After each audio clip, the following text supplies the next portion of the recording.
Hi everybody, today we're going to do lesson 824 and we're just going to talk about simplifying or evaluating expressions, okay? So I'm going to write simplify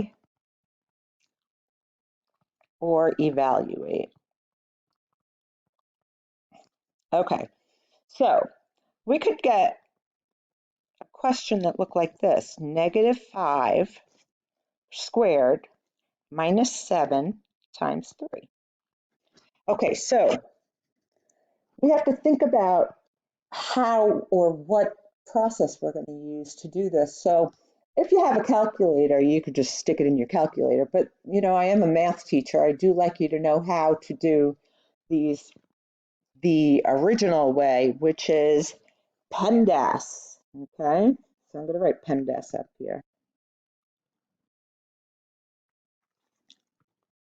And I think most of you remember it's parentheses, then exponents, then multiplication or division, and addition or subtraction from left to right.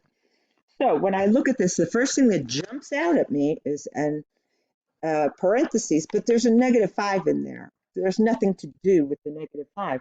The next thing I see is that exponent. Therefore, I'm going to do parentheses -5, close parentheses, squared. That's going to give me a 25. Okay, so I change that, and then I bring everything else down.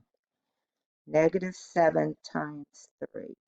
Okay, the next thing I see is subtraction, but look, after exponents comes multiplication or division. I have a multiplication or division problem here. I have multiplication. So I have to do this 7 times 3 before I start subtracting. So 7 times 3 is 21. The 25 comes down and the subtraction sign comes down. And now the only thing left to do is do 25 minus 21. 25 minus 21 is 4, and that's my final answer. Okay, so that's the first one. Now the second one, number 2, 5 parentheses, x minus 3 minus 4 parentheses, x minus 3. Okay, now I can't evaluate this one. It has x's in it, and that's the difference between evaluating and simplifying. We can simplify this, but we can't evaluate it. We can't get a value at the end. So we have to think of how we're going to do this. Is this a PEMDAS? Well, we always have to do PEMDAS, but we always have to think about PEMDAS, but what property are we going to use here? So if you're thinking distributive property, you got a good thing going on here. You're going to distribute the 5, and you're going to get 5 times x, which is 5x, and 5 times -3, which is -15.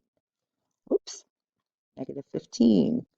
Now we have to distribute, just like we distributed the 5, we have to distribute the -4. Okay, so -4 times x is -4x. And then -4 times -3 is a +12. And now we have to do another step. Can you think of what that next step would be? So that would be combining like terms. So we would take any of the terms that have an x. So 5x minus 4x. 5x minus 4x is x. Then I would have this, I'd be done with the 5x and the 4x. And now I would just be looking at the -15 plus 12. So -15 plus 12, I'm just going to write it over here. Oop, -15 plus 12, well, the signs are different. So that means we find the difference, or we subtract. So -15 minus 12 is a 3.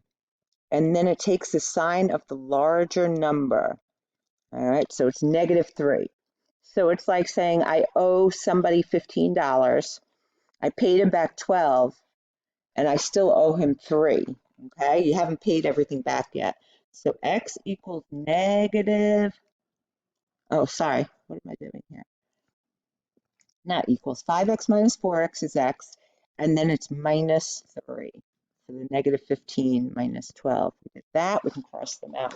So now this is simplified, okay? Simplified, x minus 3. We can't solve it, we can't evaluate it. The best we can do is get it to be x minus 3. All right, let's look at another one, our last one.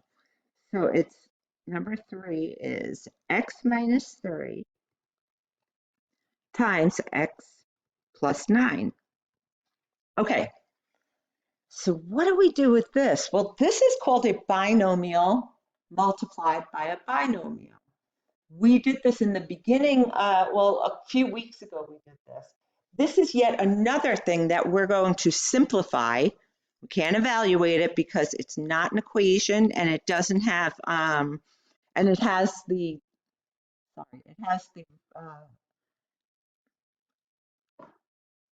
variables, so we won't be able to get one number as an answer. So you have to think about, how do we do multiplication of binomials? Well, if you remembered, we did the box method. All right, x minus 3, x plus 9. Remember this? And then what we did was we multiplied x times x, and we got x squared. Okay, then to fill in this box here, we're going to do negative 3 times the x. So that's negative 3x. Then we're going to do 9, positive 9 times x, and we get 9x. Then we're going to do negative 3 times 9. Negative 3 times 9 is a negative 27.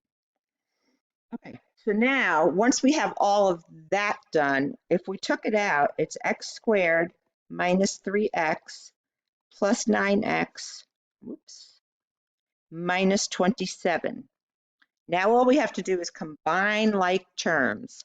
X squared, this is going to be, it's a negative 3 plus a 9. We subtract 9 minus 3, and we get, what do we get? We get 6. And then we take the sign of the larger number, so that's going to be a positive 6x, and then minus 27. All right, and that's our final answer. So simplify, evaluate, they're kind of almost the same thing. Sometimes you get a number that you evaluate, you get a value, and sometimes you can just get it to an expression that's neater and smaller than the original expression. And that's called simplifying, okay? So what I'm going to do is I'm going to give you 3 very similar problems to these. So if you wrote these down, you should be able to follow the steps and do the problems that I'm going to give you to try on your own. Okay, so hit pause, write these down, and try to work them out. They're very similar to the ones we did together. So go ahead, try those out. When you come back, hit play again. When you're done, hit play, and the answers will be there for you to check.